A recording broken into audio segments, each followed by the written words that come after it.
Hi friends, आप सभी का आपके अपने यूट्यूब चैनल यूपीएससी इन्फो 24 में स्वागत है। तो दोस्तों, हम उम्मीद करते हैं कि आप सभी लोग स्वस्थ होंगे और खुश होंगे। फ्रेंड्स, ये जो वीडियो है बीपीएससी प्रैक्टिस सेट का 5वां संस्करण है। तो आप अगर बिहार टीचर प्राइमरी टीचर बनना चाह रहे हैं तो ये वीडियो आपके लिए है। दोस्तों, जो प्राइमरी टीचर का फॉर्म है वो लगभग में 4 लाख से ऊपर भरा जा चुका है। तो मान लीजिए 4 और 5 के लमसम में अभ्यर्थी रहेंगे। एक सीट पे कम से कम 5 से 6 उम्मीदवार दावेदार रहेंगे। तो कंपटीशन बहुत ही टफ होने वाला है और माइनस मार्किंग भी है 1/4। तो इन सबको ध्यान में रखते हुए आप प्रैक्टिस सेट बहुत ज़्यादा करिए, जितना हो सके उतना। हर प्रकाशन का कर लीजिए, कम से कम प्रैक्टिस सेट आप जितना हो सके उतना करिए। 1,000 क्वेश्चन तो कम से कम कर ही लीजिए, अभी आपके पास टाइम है। तो दोस्तों, सीरियस होकर पढ़ाई करिए, इधर उधर ज़्यादा मत करिए। आपको लुसेंट पढ़ना है, लुसेंट के बिना कुछ नहीं होगा। तो लुसेंट को पहला प्राथमिकता दीजिए और सब जो आपको कोचिंग का ही कर रहे हैं, जो भी पढ़ रहे हैं वो पढ़ते रहिए। तो दोस्तों, स्टार्ट करते हैं। आज का पहला नंबर क्वेश्चन आपसे बहुत कम टाइम लिया जाएगा, तो इसलिए वीडियो को पूरा देखें और जल्दी जल्दी ऑप्शन करिए। आपको 25 क्वेश्चन देखने को मिलेगा, तो नंबरिंग कर लीजिए 25 क्वेश्चन तक। आप देखिए कितने क्वेश्चन सही कर पा रहे हैं। जो गलत करेंगे उसको नोट कर लीजिएगा, माइनस मार्किंग का ध्यान रखिएगा। तो स्टार्ट करते हैं आज का पहला नंबर क्वेश्चन, जो 90 नंबर से शुरू हो रहा है। क्वेश्चन है फ्रेंड्स, मैडम कामा ने भारत के तिरंगी स्वतंत्रता ध्वज को कहाँ फहराया था? मैडम कामा ने भारत के तिरंगी स्वतंत्रता ध्वज को कहाँ फहराया था, ये बताना है।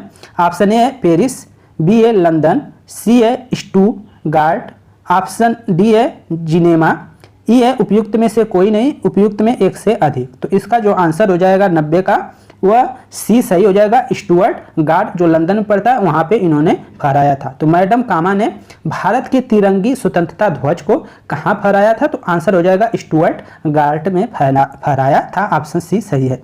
आगे देखते हैं, 91 नंबर क्वेश्चन है, विटामिन जो रक्त के थक्के बनने में प्रभावी होता है वो कौन सा विटामिन है? तो आंसर आपका डी सही हो जाएगा, विटामिन के है। इसका आंसर सभी लोग को मालूम होगा। आगे चलते हैं, 92 नंबर क्वेश्चन है, महिला सेक्स हार्मोन्स है। महिला सेक्स हार्मोन्स कौन है? एस्ट्रोजन, एंड्रोजन, इंसुलिन, ऑक्सीटोसिन, उपयुक्त में से कोई नहीं, उपयुक्त में से एक से अधिक। तो आंसर क्या हो जाएगा 92 का दोस्तों? तो 92 का जो आंसर है वो ए सही हो जाएगा, एस्ट्रोजन। एस्ट्रोजन जो है महिला सेक्स हार्मोन्स है। सेक्स हार्मोन्स, महिला सेक्स हार्मोन्स कौन है? एस्ट्रोजन, ये याद रखिएगा। आगे चलते हैं, 93 नंबर क्वेश्चन है, थायराइड ग्रंथि की खराबी किस कमी के कारण होती है? ऑप्शन ए है विटामिन ए, कैल्शियम, आयोडीन, लोहा, और ऑप्शन ई है। तो आंसर आपका क्या हो जाएगा 93 का? ऑप्शन सी के साथ जाएगा, आयोडीन की कमी से। घेंगा रोग जो होता है ये थायराइड ग्रंथि की खराबी किस कमी के कारण होता है? तो आयोडीन की कमी के कारण होता है। जो घेंगा आपका रोग होता है वो आयोडीन की कमी से कारण होता है। तो ये संबंधित है घेंगा से, याद रखिएगा, आयोडीन की कमी से।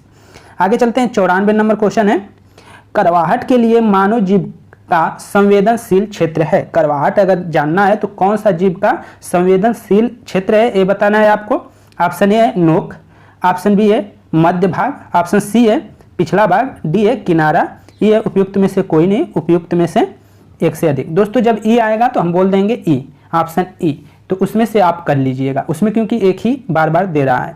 तो जो 94 का आंसर हो जाएगा वो बी हो जाएगा, मध्य भाग। जो करवाहट के लिए मानव जीव का कौन सा भाग जिम्मेदार है, जो पहचान करता है, वो मध्य भाग पहचानता है करवाहट को। आगे चलते हैं, 95 नंबर क्वेश्चन है, निम्न में सबसे मीठा चीनी है वो कौन है? ए है फ्रुक्टोज, बी है ग्लूकोज, सी है माल्टोज, डी है सुक्रोज, और ई है। तो आंसर आपका जो हो जाएगा 95 का वो ए सही हो जाएगा, फ्रक्टोज सही है दोस्तों। फ्रक्टोज जो है सबसे मीठा चीनी होता है, ऑप्शन ए सही है। आगे देखते हैं, 96 नंबर क्वेश्चन है, निम्न में कौन एक सच्चा फल नहीं है? सच्चा फल नहीं है ये बताना है। सेव, अंगूर, खजूर, आलू बुखारा, ई। तो 96 का जो आंसर है वो ए सही है। सेव जो है सच्चा फल नहीं है, ऑप्शन ए सही है। आगे चलते हैं, 97 नंबर क्वेश्चन है, लौंग एक मसाला है, पौधों के किस भाग से प्राप्त होता है? लौंग जो है एक मसाला है, वो पौधे के किस भाग से प्राप्त होता है? फल से, तना से, जड़ से, फूल की कली से। तो आंसर आपका डी सही हो जाएगा, फूल की कली से प्राप्त होता है। ई तो सब में है, ई कॉमन है, तो इसलिए ई को नहीं पढ़ रहे हैं, जहाँ आवश्यकता होगी वहाँ बता देंगे। मांसपेशियों में दर्द के उपचार में उपयोग किए जाने वाला विकिरण है। जब मांसपेशियों के उपचार में दर्द के निवारण के लिए कौन सा विकिरण प्रयोग किया जाता है ये आपको बताना है। 98 का ऑप्शन ए है इंफ्रारेड, माइक्रोवेव, यूवी, एक्सरे, ई है। तो इसका जो 98 का आंसर है वो आपका ए सही है, 98 का ए इंफ्रारेड। 98 का जो आंसर है दोस्तों इंफ्रारेड आपका आंसर हो जाएगा। आगे चलते हैं, 99 नंबर क्वेश्चन है, गर्म करने पर एक अर्धचालक का प्रतिरोध, गर्म करने पर एक अर्धचालक का प्रतिरोध बढ़ जाता है, घट जाता है, वही रहता है, पहले बढ़ता है फिर घटता है, ई उपयुक्त में से कोई नहीं, उपयुक्त में से एक से अधिक। तो आंसर आपका बी हो जाएगा, घटता है। गर्म करने पर एक अर्धचालक का प्रतिरोध घटता है। आगे चलते हैं, 100 नंबर क्वेश्चन है, प्रकाश वर्ष किसकी इकाई है? प्रकाश वर्ष किसकी इकाई है? ऑप्शन ए है समय, गति, दूरी, प्रकाश की तीव्रता। तो आंसर क्या हो जाएगा? दूरी सही हो जाएगा। प्रकाश वर्ष किसकी इकाई है? तो दूरी की इकाई है। आगे चलते हैं, 101 नंबर क्वेश्चन, एक कल्याणकारी राज्य के निदेशक आदर्श वर्णित है। एक कल्याणकारी राज्य के निदेशक है आदर्श वर्णित है, किसमें वर्णित है? तो आंसर आपका ए सही हो जाएगा, 101 का ए सही हो जाएगा। राज्य के नीति निदेशक तत्व में कल्याणकारी राज्य की व्याख्या की गई है, ऑप्शन ए सही है। आगे देखते हैं, 102 नंबर क्वेश्चन है, कथकली की जड़ें किस राज्य में है? कथकली की जो जड़ें है वो किस राज्य में है ये बताना है। Option A Andhra Pradesh, Karnataka, Kerala, Tamil Nadu. उपयुक्त में से कोई नहीं, उपयुक्त में एक से अधिक। तो इसका आंसर जो हो जाएगा सी हो जाएगा दोस्तों, केरल। आंसर क्या हो जाएगा? केरल आपका सही हो जाएगा। कथकली की जड़ें किस राज्य में है? तो केरल में है, ऑप्शन ए सी सही है, केरल। इंकलाब जिंदाबाद, क्वेश्चन नंबर 103, इंकलाब जिंदाबाद का नारा किसने दिया? इंकलाब जिंदाबाद का नारा किसने दिया है? तो आंसर आपका सी हो जाएगा, भगत सिंह ने। ये तो आसान क्वेश्चन है। आगे चलते हैं, अगला इंपॉर्टेंट क्वेश्चन है, 7 पहाड़ियों का शहर किसे कहा जाता है? 7 पहाड़ियों का शहर किसे कहा जाता है? ए है रोम, बी है काठमांडू, सी है बैकाल, डी है न्यूयॉर्क। तो आंसर आपका ए सही हो जाएगा, रोम को कहा जाता है। 7 पहाड़ियों का शहर किसे कहा जाता है? तो रोम हो जाएगा आंसर।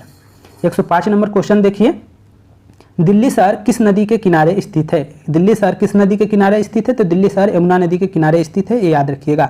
आपका सी ऑप्शन सही है, यमुना नदी। ये बहुत ही आसान क्वेश्चन है लेकिन कठिन है। मनुष्य की खोपड़ी में कुल कितनी अस्थियां होती हैं? मनुष्य की खोपड़ी में कुल कितनी अस्थियां होती है? 29, 30, 32, 34। तो 106 का जो आंसर है ए सही हो जाएगा, 29। मनुष्य के शरीर में 29 अस्थियां होती है। मनुष्य की खोपड़ी में कुल कितनी अस्थियां होती हैं? तो 29 होती हैं। खोपड़ी की बात कर रहा है, शरीर की बात रहेगा तो 206। आगे चलते हैं दोस्तों, दांडी यात्रा कितने दिन चली थी? दांडी यात्रा कितने दिन चली थी? 10 दिन, 20, 24, 30। तो आंसर आपका सी हो जाएगा, 24 दिन तक चली थी दांडी यात्रा। आगे चलते हैं, बिहार से क्वेश्चन है, बिहार में प्रभावित होने वाली निम्न नदियों में से उत्तर की ओर प्रभावित होने वाली कौन नदी है? उत्तर की दिशा में से जो प्रभावित होती है नदियां उनको बताना है।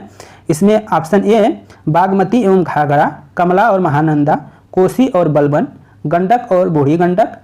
ई है उपयुक्त में से कोई नहीं, उपयुक्त में से एक से अधिक। तो आंसर क्या हो जाएगा? उपयुक्त में से एक से अधिक। तो दोस्तों ये जितनी भी नदियां हैं वो उत्तर दिशा से बहती हैं, सभी हिमालय से निकलती हुई ये नदियां इसी तरह हैं। सभी हिमालय की ये जो उत्तर दिशा है यहीं से सब निकलकर इधर आकर गंगा नदी में, ये गंगा जाती है। गंगा की सबसे ज़्यादा लंबाई है वो पटना में है, तो ये याद रखेंगे। और इस तरह जो जाती है और इसके बाद ये सब गंगा में आकर मिल जाती हैं, सभी कोसी ओसी सभी। तो इनको आप याद रखेंगे।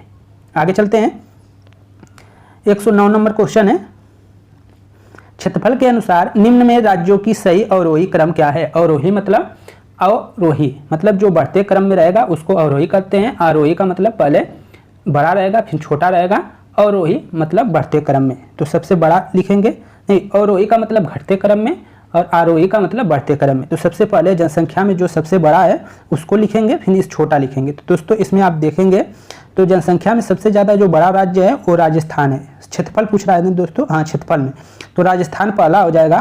तो राजस्थान के बाद दूसरा जो आता है वो एमपी का आता है। पहला नंबर पे राजस्थान है और दूसरा पे मध्य प्रदेश है, तीसरा पे महाराष्ट्र है। महाराष्ट्र यहाँ पे नहीं है तो महाराष्ट्र है तीसरा नंबर पे, महाराष्ट्र का तीसरा नंबर है दोस्तों। और उत्तर प्रदेश आपका चौथा है, तो उत्तर प्रदेश आपका चौथा है, तो दो तो यहीं हो गए। फिर आंध्र प्रदेश यहाँ पे दिया है, आंध्र प्रदेश 7वां पे है और ये 12वां नंबर पे है। तो यही आप मिलान कर लीजिए, मध्य प्रदेश हो जाएगा 3 4 3 4 1 2 3 4 1 2, तो आपका डी सही हो जाएगा। तो 109 का जो आंसर हो जाएगा वो डी सही हो जाएगा दोस्तों। आगे चलते हैं, निम्न में कौन भारत का सबसे ऊंचा जलप्रपात है? निम्न में से कौन भारत का सबसे ऊंचा जलप्रपात है? ऑप्शन ए है कुचिकलम, दूध सागर, धुआं सागर, जोगयागर, सुप्पा। तो कौन सा आंसर हो जाएगा दोस्तों? तो 110 का जो आंसर है वो आपका ए सही हो जाएगा, कूचिकल। निम्न में भारत का सबसे ऊंचा जलप्रपात कौन है? तो कूचिकल है इसमें। अगला ऑप्शन देखते हैं, 110 का था ए। 111 का देखते हैं दोस्तों, ये क्या हो गया? 111 देखते हैं, अर्जुन पुरस्कार किस क्षेत्र में दिया जाता है? 111 का अर्जुन पुरस्कार किस क्षेत्र में दिया जाता है? तो आंसर आपका हो जाएगा खेल के क्षेत्र में दिया जाता है। अर्जुन पुरस्कार जो है खेल के क्षेत्र में दिया जाता है। सौर मंडल, 112 नंबर क्वेश्चन है, सौर मंडल का सर्वाधिक गर्म ग्रह कौन है? सर्वाधिक सबसे ज्यादा गर्म कौन है ये आपको बताना है। बुध है, शुक्र है, मंगल है, पृथ्वी है। तो सबसे ज्यादा कौन हो जाएगा दोस्तों? तो शुक्र हो जाएगा, ऑप्शन बी। 112 का बी आंसर सही है, सबसे गर्म ग्रह है जो आपका शुक्र है। 113 नंबर क्वेश्चन देखते हैं, नर्मदा नदी मध्य प्रदेश से निकलती है। नर्मदा नदी मध्य प्रदेश से निकलती है तो कहाँ से निकलती है? तो ऑप्शन 113 का सी सही हो जाएगा, अमरकंटक से निकलती है। नर्मदा नदी, सोन नदी जो है वो अमरकंटक से निकलती हैं, याद रखिएगा, ऑप्शन सी सही है, 113 का सी।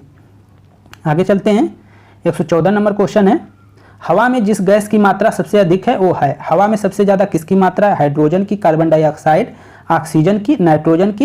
ई है, उपयुक्त में से कोई नहीं, उपयुक्त में एक से अधिक। तो सबसे ज्यादा जो हाइड्रोजन की मात्रा, नहीं नाइट्रोजन की मात्रा, सॉरी, सबसे ज्यादा जो होती है नाइट्रोजन की मात्रा होती है जो दोस्तों, ये कर लेंगे नाइट्रोजन, 78% लमसम में है आपका मात्रा इसका है। और ऑक्सीजन आपका जो है 71, मान लीजिए 72 जो होता है, 71 पॉइंट है, तो 71% है। कार्बन 0.03% है, तो इसको आप याद रखेंगे। आगे चलते हैं, 115 नंबर क्वेश्चन और आखिरी क्वेश्चन, किस अधिनियम के बारे में जवाहरलाल नेहरू ने कहा था कि हमें एक ऐसी कार दी गई थी जिसमें सब ब्रेक थे किंतु इंजन नहीं था? ये जवाहरलाल नेहरू ने किस अधिनियम के बारे में कहा है? ऑप्शन ए है 1858 का अधिनियम, 1909 का अधिनियम, 1919 का अधिनियम, 1935 का अधिनियम, इनमें से कोई नहीं। तो आंसर जो 115 है उसका आंसर डी सही हो जाएगा, ठीक है। 115 का जो आंसर है डी सही है दोस्तों, आपका 1935 का अधिनियम, ऑप्शन डी सही है। तो फ्रेंड्स, ये थे आपके 20-25 क्वेश्चन। हम उम्मीद करते हैं कि आपके जो पढ़ाई है उसमें हमारा सा ये वीडियो थोड़ा ही सहयोग करेगा। दोस्तों, अगर वीडियो अच्छा लगे तो प्लीज़ वीडियो को लाइक करें, और थोड़ा भी वीडियो पसंद आए तो वीडियो को शेयर कर दिया करिए। चैनल पे नए हैं तो चैनल को जरूर सब्सक्राइब कर लीजिए। दोस्तों नमस्कार, शुभ रात्रि।